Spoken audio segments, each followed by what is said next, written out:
Bismillahir Rahmanir Rahim.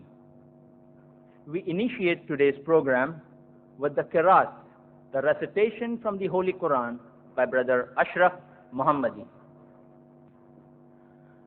أعوذ بالله من الشيطان الرجيم بسم الله الرحمن الرحيم الله لا إله إلا هو الحي القيوم لا تأخذه سنة ولا نوم له ما في السماوات وما في الأرض من ذا الذي يشفع عنده إلا بإذنه يعلم ما بين أيديهم وما خلفهم ولا يحيطون بشيء من علمه إلا بما شاء وسع كرسيه السماوات والأرض ولا يؤوده حفظهما وهو العلي العظيم بسم الله الرحمن الرحيم قل يا أهل الكتاب تعالوا إلى كلمة سواء بيننا وبينكم ألا نعبد إلا الله ولا نشرك به شيئا ولا يتخذ بعضنا بعضا أربابا من دون الله فإن تولوا فقولوا اشهدوا بأننا مسلمون صدق الله العظيم. The translation from Surah Al-Baqarah, chapter 2, verse 255. I seek refuge with Allah from Satan the accursed. In the name of Allah, most gracious, most merciful. Allah, there is no God but He, the living, the self-subsisting, eternal. No slumber can seize Him, nor sleep. His are all the things in the heavens and on earth. Who is there can intercede in His presence except as He permits? He knows what appears to His creatures as before or after or behind Him, nor shall they compass aught of His knowledge except as He wills. His throne does extend over the heavens and the earth, and He feels no fatigue in the guarding and preserving them, for He is the Most High, the Supreme in glory. In the name of Allah, most gracious, most merciful. Say, O people of the book, come to common terms as between us and you, that we worship none but Allah, that we associate no partners with Him, that we erect not from among ourselves lords and patrons other than Allah. If then they turn back, say, bear witness that we at least are Muslims bowing to the will of Allah. Verily, Allah has spoken the truth. Respected brothers and sisters, Assalamu alaikum. May peace be on you. On behalf of the Islamic Research Foundation, I, Dr. Muhammad Naik, welcome all of you to today's program. As did I, you may too have read 2 days back in the sacred space of the Times of India, Mumbai, the following verses, and I quote, "Hold fast all together to God's rope and be not divided among yourselves. Remember with gratitude God's favor on you, for you were enemies, and he joined your hearts in love, so that by his grace you became brethren. Let there arise out of you one community, inviting to all that is good, enjoining what is right, and forbidding what is wrong. Holy Quran, Surah Al-Imran, chapter 3, verses 103 and 104.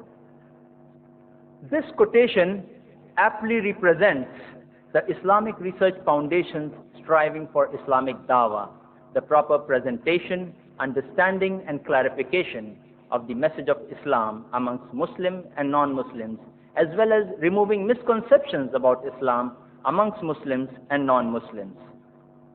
Reason, logic, and modern scientific understanding are the basis of all our presentations. The IRF office complex has a video cassette library, a publication department, a cable and satellite television production studio, an audio-video recording department, and a computer department. It also has a multi-purpose audio-visual reading room, an auditorium, a sales outlet called Islamic Dimensions, a ladies' wing, and a children's wing. These provide the much-needed facilities and services for understanding the overall excellence of Islam and its proper teachings. The IRF office complex and its facilities are open from 10 a.m. to 8:30 p.m. daily except Fridays.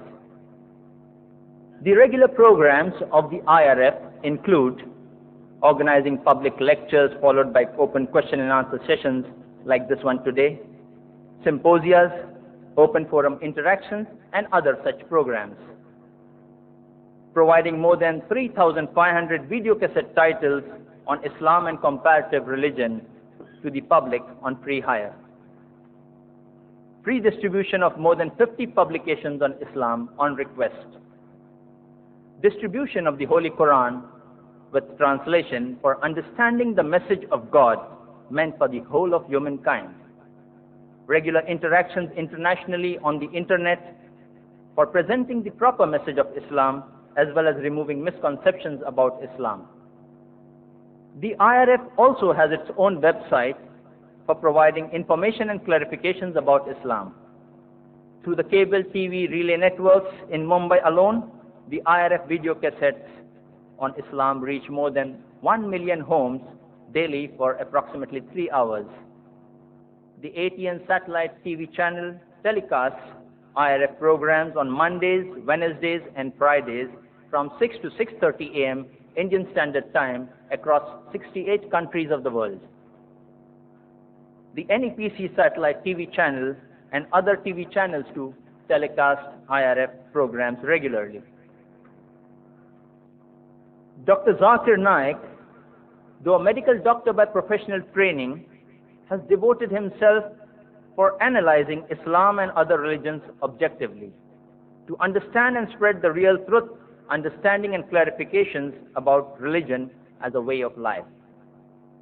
He is an international orator on Islam and comparative religion. In fact, in the last 1 year itself, in addition to his many talks in India, Dr. Zakir has delivered more than 160 public talks abroad in the United States of America, Canada, the United Kingdom, South Africa, Singapore, Malaysia, Saudi Arabia, Sri Lanka, and Bahrain. He will inshallah leave next weekend for a series of public talks in Kuwait. He is acclaimed widely for his logical, reasonable, and scientific approach towards this subject. He is appreciated for his comparative knowledge of Hinduism, Judaism, Christianity, and Islam, especially for his verbatim quotations from religious scriptures. Concept of God in major religions. Why have we chosen this topic? We not only need to understand and realize what God is and what are his qualities, but also, and it is very important, we need to know what God certainly is not. Brothers and sisters, to promote better understanding and integration on similarities between religions, as well as living in real harmony along with the differences, the Islamic Research Foundation presents today's talk on Concept of God in Major Religions by Dr. Zakir Naik.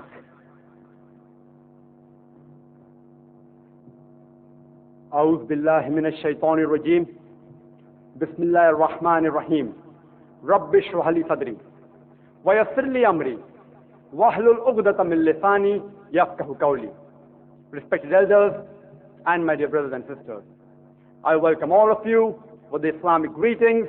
Assalamu alaikum wa rahmatullahi wa barakatuh. May peace, blessings and mercy of Almighty God be on all of you. The non-Muslim may be wondering that what was I murmuring or uttering in the beginning of my talk. I was not trying to mesmerize you or hypnotize you, but I was reciting few verses of the Holy Quran from Surah Taha, chapter number 20, verse number 25 and 28.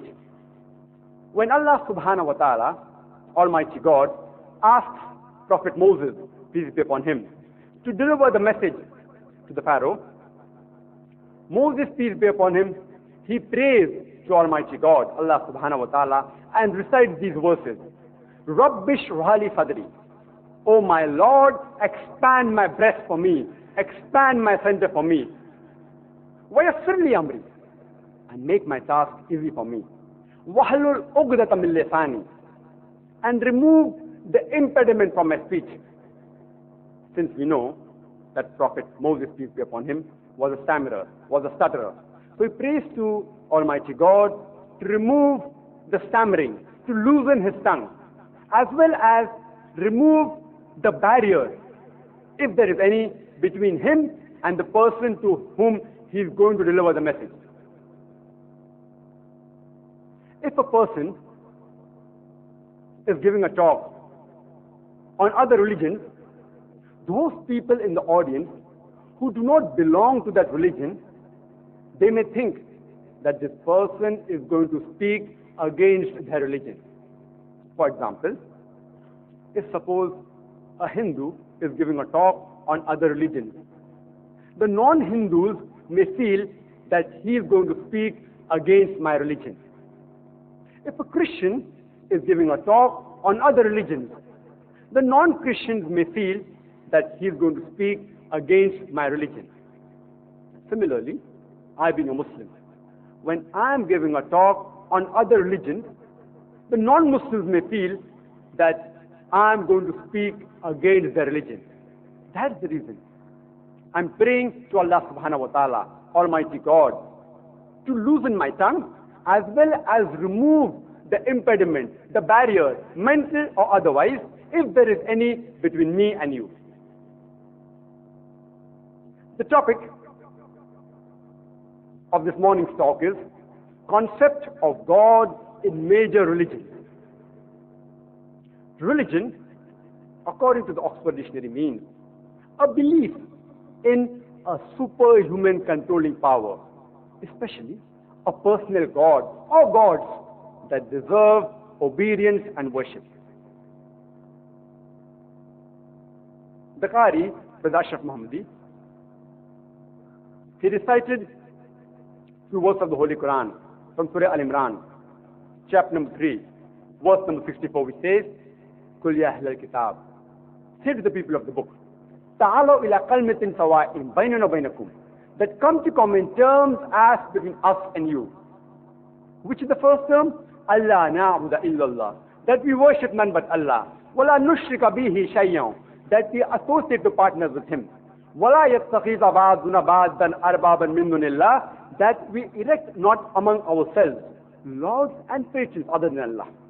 Fa'in tawallaw, if then they turn back, faqulu shahadu, say we bear witness, bi'anna muslimun, that we are Muslims bowing our will to Allah subhanahu wa ta'ala. This is a verse of the Holy Quran which shows you a way how to speak with people of different communities. It says, Ta'alaw ila kalmatin sawa'in baynana wa baynakum, that come to common terms as between us and you. Which is the first term? Allah na'budu illallah, that we worship none but Allah. Wala nushrika bihi shay'an, that we associate the partners with him. one thing common in all the major religions of the world is that the God they worship, they believe He is the same God for them as well as for the others. For example, the God which the Hindus worship, they believe He is the same God for the Hindus as well as for the non-Hindus. The God which the Christians worship, they believe He is the same God for the Christians as well as for the non-Christians. Similarly, the God, Allah subhanahu wa ta'ala, which we Muslims worship, we believe He is the same Allah subhanahu wa ta'ala for the Muslims as well as for the non-Muslims. The major religions of the world can be broadly classified as Semitic religions and non-Semitic religions. The non-Semitic religions are further divided into Aryan and non-Aryan religions. The Semitic religions are those religions that are followed by the Semites. Who are the Semites? The Semites are the descendants of Shem, who was the son of Prophet Noah, peace be upon him, which is mentioned in the Bible, in the book of Genesis, chapter number 5 to chapter number 11. So Semitic religions are those religions that are followed by the Jews, by the Arabs, by the Assyrians, by the Phoenicians, who speak Hebrew, Aramaic, Arabic, Akkadian, Phoenician, etc. The major amongst the Semitic religions are Judaism, Christianity, and Islam, all of which are prophetic religions. The non-Semitic religions are further divided into Aryan and non-Aryan religions. The Aryan religions are the religions followed by the Aryans, a group of Indo-European speaking community which spread in Iran and northern India in the first half of the second millennium BC, that's 2000 to 1500 BC. The Aryan religion is further divided into Vedic and non-Vedic religion. The Vedic religion is Brahmanism, which has been given the misnomer of Hinduism. The non-Vedic religions are Sikhism, Buddhism, Jainism, etc. Amongst the non-Aryan religions, we have those of the Chinese origin, like Taoism, Confucianism, etc. Those of the Japanese origin, like Shintoism, etc. But most of these religions, they do not have a concept of God.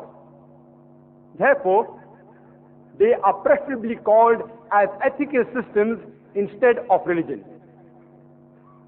As far as my talk today will be concerned, I will be speaking about the concept of God in major religions of Semitic and Aryan origin.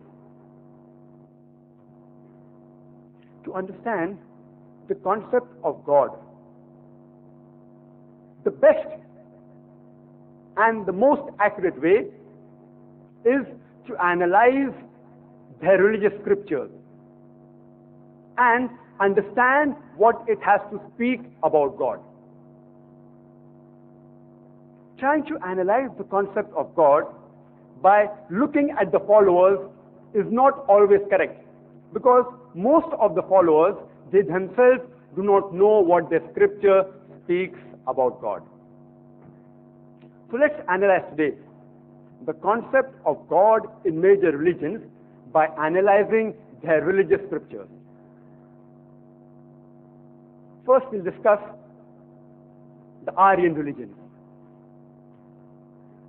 Hinduism is the most popular of all the Aryan religions. And if you ask a common Hindu that how many gods does he believe in? Some may say 3, some may say 33, some may say 1,000, while the others may say 33 crores, 330 million. But if you ask a Hindu learned man who knows his religious scriptures, he will tell you that a Hindu should actually believe only in one God. The major difference between the common Hindu and the Muslim is that the common Hindu believes in a philosophy known as pantheism. That is, everything is God. The tree is God, the sun is God, the moon is God, the snake is God, the monkey is God, the human beings are God. The Muslim believes that everything is God's, G-O-D with the apostrophe S. Everything belongs to God. The tree belongs to God, the sun belongs to God, the moon belongs to God, the snake belongs to God, the monkey belongs to God, the human beings belong to God. So the major difference between the common Hindu and the Muslim is the apostrophe S. The Hindus say everything is God, and we Muslims say everything is God's, G-O-D with apostrophe S. If we can solve this difference of apostrophe S, the Hindus and the Muslims will be united. How do we do it? As the Quran says, تَعَالَوْا إِلَىٰ قَلْمِةٍ سَوَاءٍ بَيْنَنَا وَبَيْنَكُمْ, that come to common terms as between us and you. Which is the first term? Allah na'budu illallah, that we worship none but Allah. وَلَا نُشْرِكَ بِهِ شَيْئًا, that we associate to partners with Him. So let's analyze the concept of God in Hinduism by analyzing their religious scriptures. The most popular amongst all the Hindu religious scriptures is the Bhagavad Gita. This is a copy of Bhagavad Gita in the IRS. We have, alhamdulillah, more than 30 different translations only of Bhagavad Gita. The Bhagavad Gita says, in chapter number 7, verse number 20, that those whose intelligence has been stolen by material desires, they worship the demigods. That means the materialistic people, they worship demigods. That means not the true Almighty God. The Upanishads are the other sacred scriptures of the Hindus. It's mentioned in the Chandogya Upanishad, chapter number 6, section number 2, verse number 1. Ekam evadityam. God is one only, not a second. That means there's only one God. He doesn't have any partners. He is alone. Same as the Holy Quran, which is mentioned in Surah Ikhlas, chapter number 112, verse number 1. Qul huwallahu ahad. Say He is Allah one and only. It's mentioned in the Shvetasvatara Upanishad, chapter number 6, verse number 9. Na kasya kasji janita nakadipa, which means of Him there's no parents nor Lord. He has got no parents. He has got no masters. That means He alone is sufficient. He is not dependent on anyone else. As the Holy Quran says in Surah Ikhlas, chapter number 112, verse number 3. Lam yalid wa lam yulad. He begets not, nor is begotten. The quotation I gave from Upanishad was translated by S. Radhakrishnan. And we have other translations also in our foundation.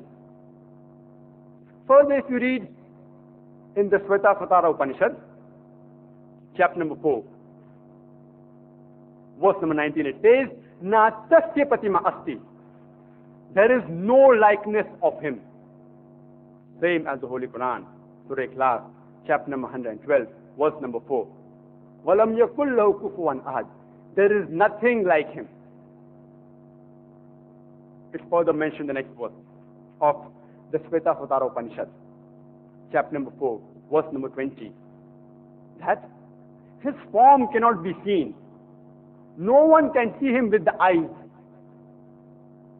Similar to the message is given in the Holy Quran, in Surah Anam, chapter number 6, verse number 103. No vision can grasp Him, but He graspeth all vision. He is beyond comprehension, yet He is acquainted with all things. Amongst all the religious scriptures of the Hindus, the most sacred are the Vedas. And there are principally 4 Vedas: the Rig Veda, the Yajur Veda, the Sam Veda, and the Atharva Veda. The Rig Veda deals with songs of praises. The Yajurved deals with sacrificial formulas. The Samved with melody, and the Atharvaved with magical formulas. It's mentioned in the Yajurved, chapter number 32, verse number 3. Na tasya patima asti. There is no image of him. And the verse continues and says that he is unborn and he should be worshipped. It mentions in the Yajurved, chapter number 40, verse number 8, that God is bodiless and pure. It's mentioned in the Yajurved, chapter number 40, verse number 9. Andhatma pravishanti ya sambhuti upaste, which means they are entering darkness, those who worship the asambhuti.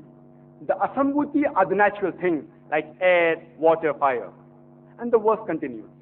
They are sinking more in darkness, those who worship the sambhuti. The sambhuti are the created things. The quotation I gave of Yajurved was by Devi Chand, as well as by Ralph T. Griffith. The other Veda is the Atharva Veda. It's mentioned in Atharva Veda, book number 20, chapter number 58, verse number 3. It says, Dev Maha Osi, God is verily great, same as Allahu Akbar. Allah is the greatest. Amongst all the Vedas, the most sacred and the oldest is the Rig Veda. It's mentioned in Rig Veda, book number 1, hymn number 154, verse number 46.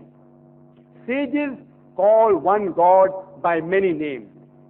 That means there are various names given to this one God. And the Rig Veda alone gives no less than 33 different attributes to Almighty God, most of which are mentioned in Rig Veda, book number 2, hymn number 1. And one of the beautiful attributes which is mentioned in Rig Veda of Almighty God is Brahma, which is mentioned in Rig Veda, book number 2, hymn number 1, verse number 3.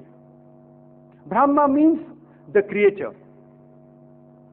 If you translate into Arabic, it means Khalik.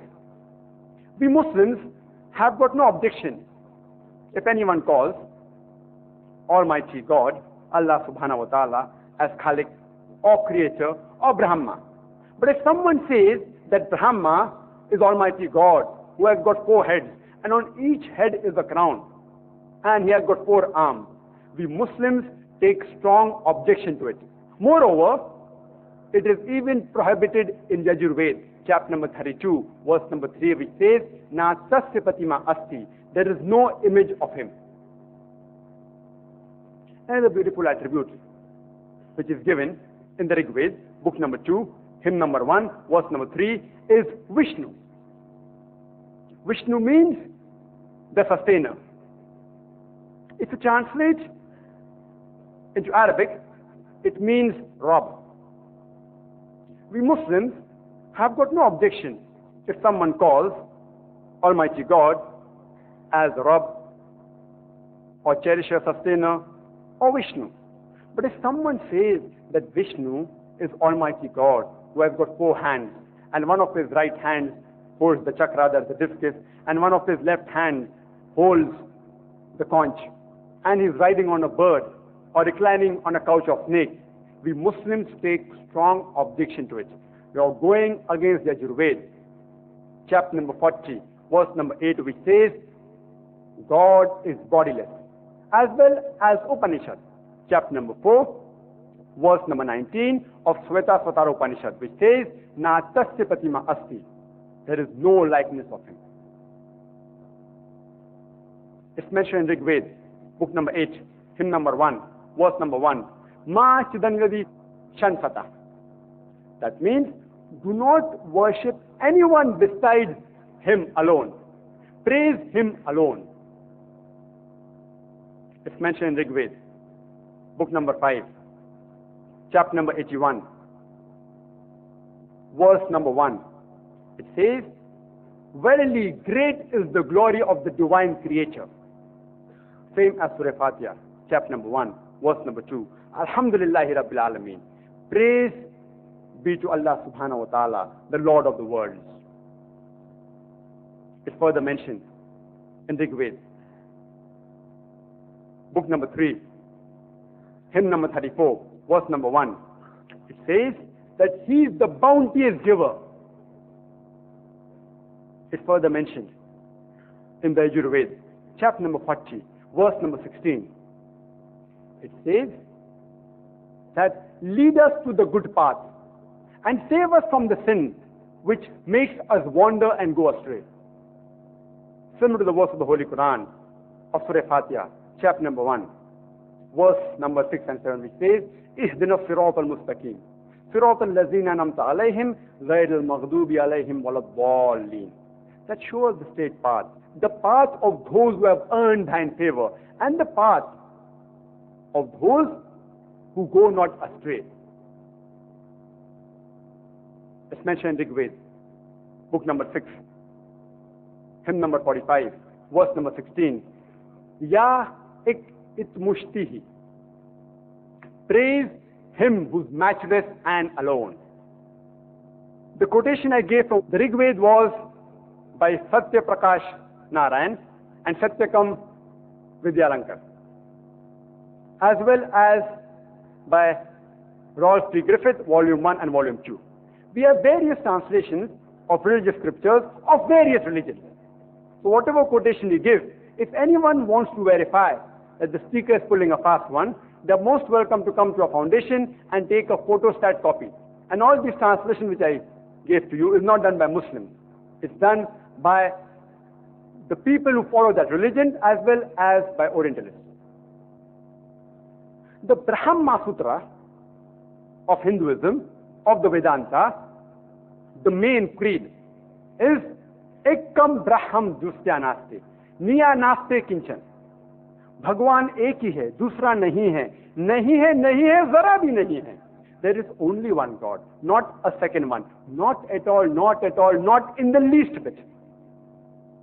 So if you read the Hindu scriptures, you will understand the concept of God in Hinduism. Let's discuss the concept of God in Sikhism. Sikhism is a non-Semitic, Aryan, non-Vedic religion. Though it has a small following as compared to the other major religions, it is an offshoot of Hinduism.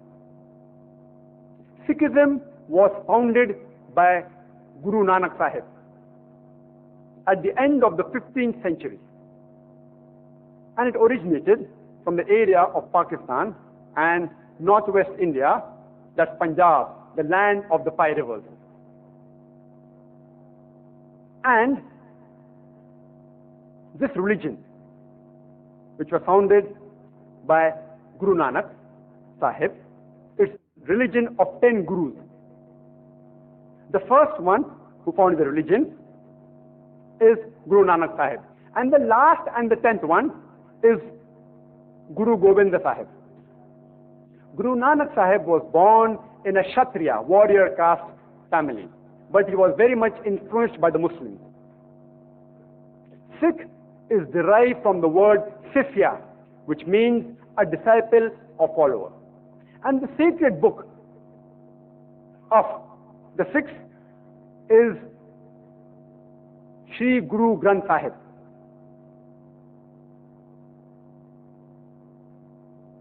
This is the book, Sri Guru Granth Sahib. And the Sikh has to maintain his 5 Ks. The first K is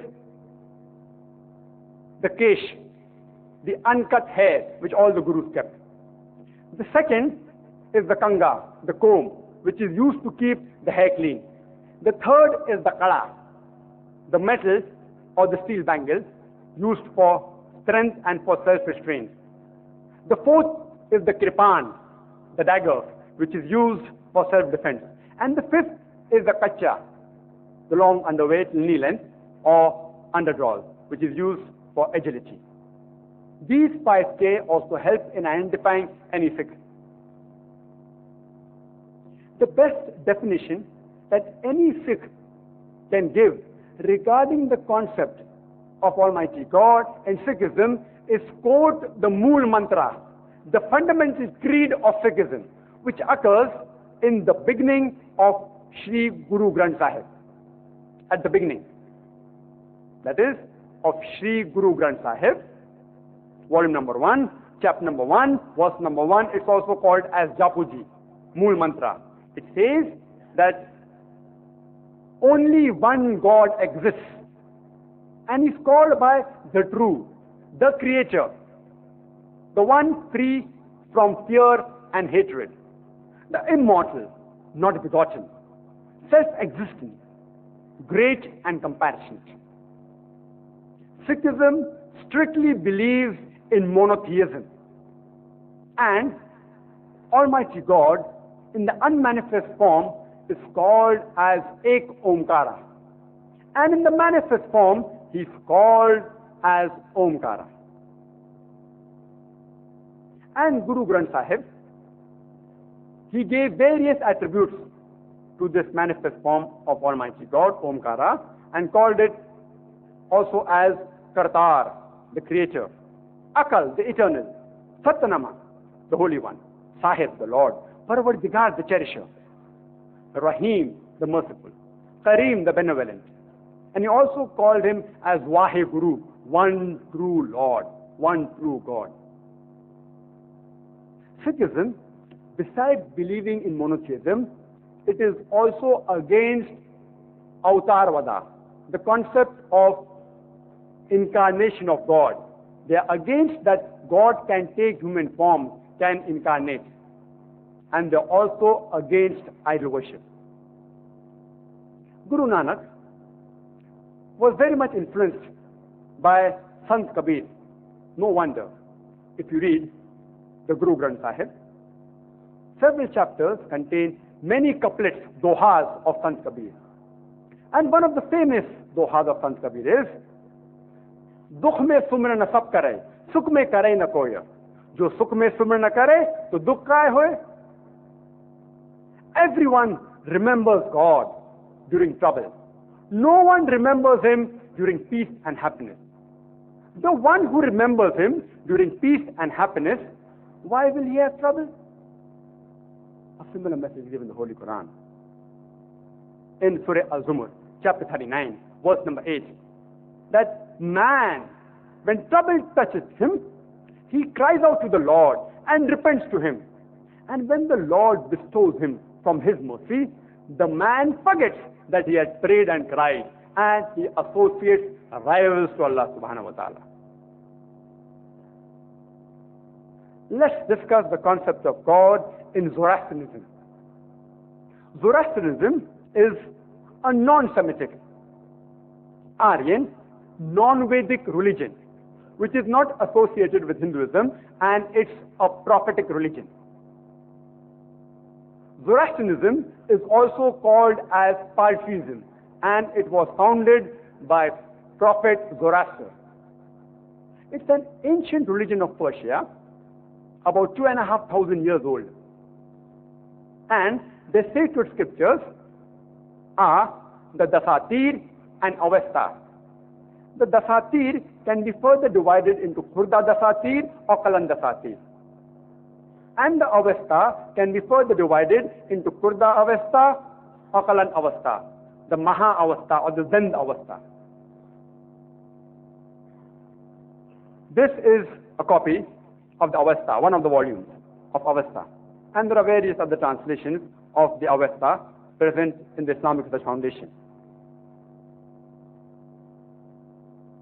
The Zoroastrians, the Parsis, they call Almighty God as Ahura Mazda. Ahura means the Lord, God. Mazda means wise. Ahura Mazda means the wise Lord or the wise God. And he has been given several attributes and names in the Dasatir. For example, he is the only one.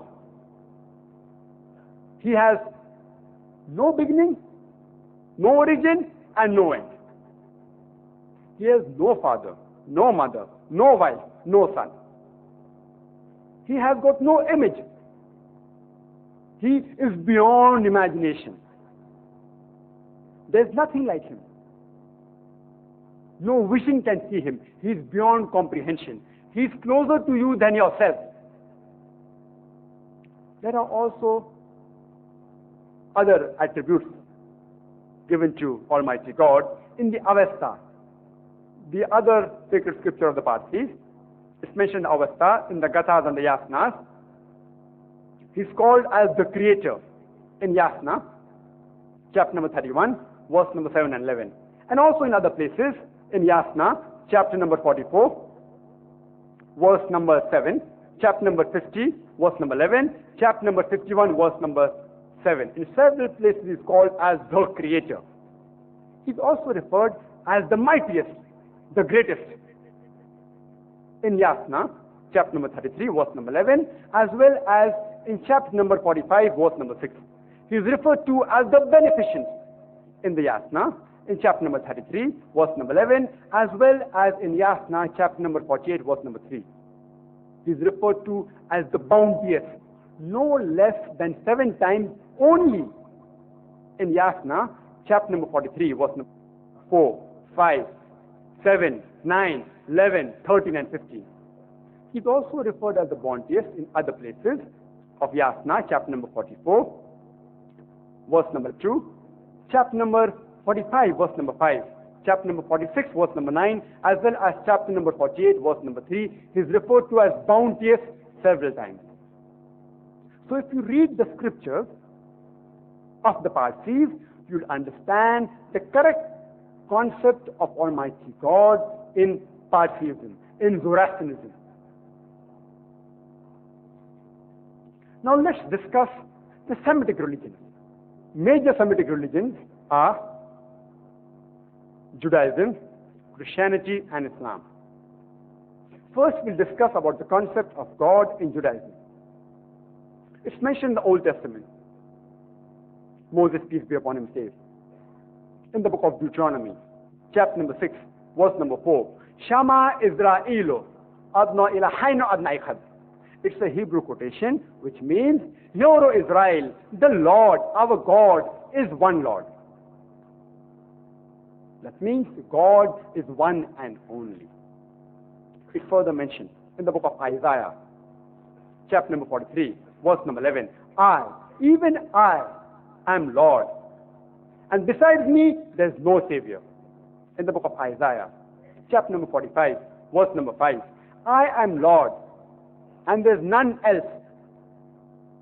And I'm God besides me, who there is no one. In the book of Isaiah, chapter number 46, verse number 9, it says, I am Lord, and there is none else. I am God, and there is nothing like me. It's further mentioned in the book of Exodus, chapter number 20, verse number 3 to 5.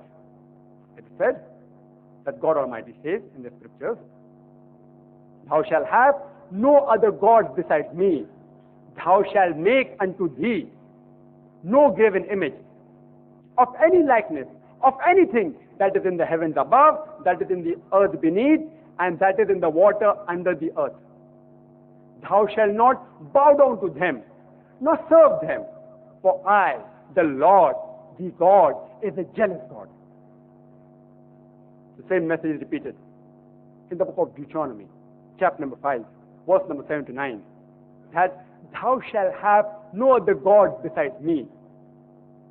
Thou shalt not make thee any graven image of any likeness, of anything that is in the heavens above, that is in the earth beneath, and in the water beneath the earth. Thou shalt not bow down thyself to them, nor serve them, for I, the Lord, the God, am a jealous God. So if you read the Old Testament, you will understand the concept of God in Judaism. It believes only in one God and is totally against idol worship. Before we discuss the concept of God in Christianity, I would like to make a few points clear. Islam is the only non-Christian faith which makes it an article of faith to believe in Jesus, peace be upon him. No Muslim is a Muslim if he does not believe in Jesus, peace be upon him. We believe that he was one of the mightiest messengers of Allah subhanahu wa ta'ala, of Almighty God. We believe that he was born miraculously, without any male intervention, which many modern day Christians do not believe. We believe that he gave life to the dead with God's permission. We believe that he healed those born blind and leper with God's permission. The Christians and the Muslims, we are going together hand in hand, but there are parting of ways.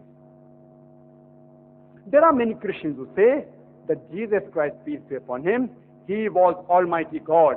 He himself claimed divinity. In fact, if you read the Bible, there's not a single unequivocal statement in the whole Bible where Jesus, peace be upon him, himself says that I am God, or where he says, worship me. I would like to repeat that statement, that there is not a single unequivocal statement in the complete Bible where Jesus Christ, peace be upon him, himself says that I am God, or where he says, worship me. In fact, if you read the Bible, it's mentioned in the Gospel of John, chapter number 14, verse number 28, Jesus, peace be upon him, said, my Father is greater than I. In the Gospel of John, chapter number 10, verse number 29, my Father is greater than all. In the Gospel of Matthew, chapter number 12, verse number 28, I cast out devil with the Spirit of God. Gospel of Luke, chapter number 11, verse number 20, I with the finger of God cast out devils. Gospel of John, chapter number 5, verse number 30, I can of my own self do nothing. As I hear, I judge, and my judgment is just, because I seek not my will, but the will of thy Father who has sent me. He never claimed divinity. In fact, he came to testify the previous law. And he mentioned in the Gospel of Matthew, chapter number 5, verse number 17 to verse number 20, think not that I am come to destroy the law and the prophets. I am come not to destroy, but to fulfill. For verily I say unto you, till the heaven and earth pass, one jot or one tittle shall not pass away from the law until all be fulfilled. And whosoever, therefore, shall break one of the least commandments and teach men to do so, will be called least in the kingdom of heaven. And whosoever shall keep them and teach them so, the same shall be called great in the kingdom of heaven. For verily, unless your righteousness exceeds the righteousness of the scribes and the Pharisees, in no way shall you enter the kingdom of heaven. So Jesus Christ, peace be upon him, said that if you people want to enter heaven, you have to keep each and every commandment of Prophet Moses, peace be upon him. You have to follow each and every law given in the Old Testament, including the verses I quoted earlier, that there is one God and you should not do idol worship. You should not make any graven image of him. Jesus, peace be upon him, he never said that he was God.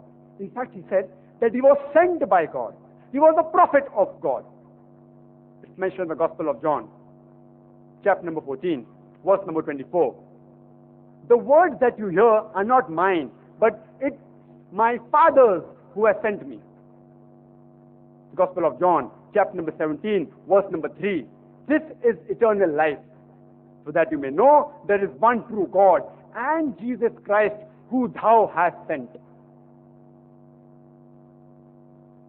And it's mentioned in the Gospel of Matthew, chapter number 19, verse number 16 and 17, that when one of the persons approaches Jesus, peace be upon him, and says, good master, what good things shall I do that I shall attain eternal life? Jesus, peace be upon him, replies in verse number 17 of Gospel of Matthew, chapter number 19, and Jesus said unto him, why thou callest me good? For there is none good except one, that is God. And if you want to enter life, keep the commandments. Jesus, peace be upon him, never said that if you want to go to heaven, you consider me as Almighty God. He never said that you believe that I will die for your sin. In fact, he said, you keep the commandments. It's further mentioned in the book of Acts, chapter number 2, verse number 22. O men of Israel, hear this.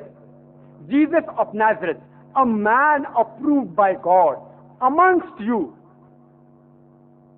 by miracles and wonders and signs which God did by him in your presence, and you are witness. It says, Jesus of Nazareth, a man approved by God by miracles and wonders which God did by him. And when Jesus, peace be upon him, was asked that which is the first of the commandments, he repeated verbatim what was said earlier by Moses, peace be upon him. It's mentioned in the Gospel of Mark, chapter number 12, verse number 29. He said, Shama Israelu Adonai Eloheinu Adonai Echad. It's a Hebrew quotation which means, Hear, O Israel, the Lord, our God, is one Lord. So if you read the Bible, you will understand the concept of God in Christianity. It reminds me of an incident where Maulana Rahmatullah Karanvi, he was having a discussion with a Christian missionary who was trying to prove to Maulana Sahib that Jesus Christ, peace be upon him, is God Almighty, and that Jesus, peace be upon him, died for the sins of human beings. After a great deal of time, without any results, the discussion was continuing. Later on, the servant of Maulana Sahib, he comes and whispers something in Maulana's ears. The Maulana's face becomes sad. He starts crying.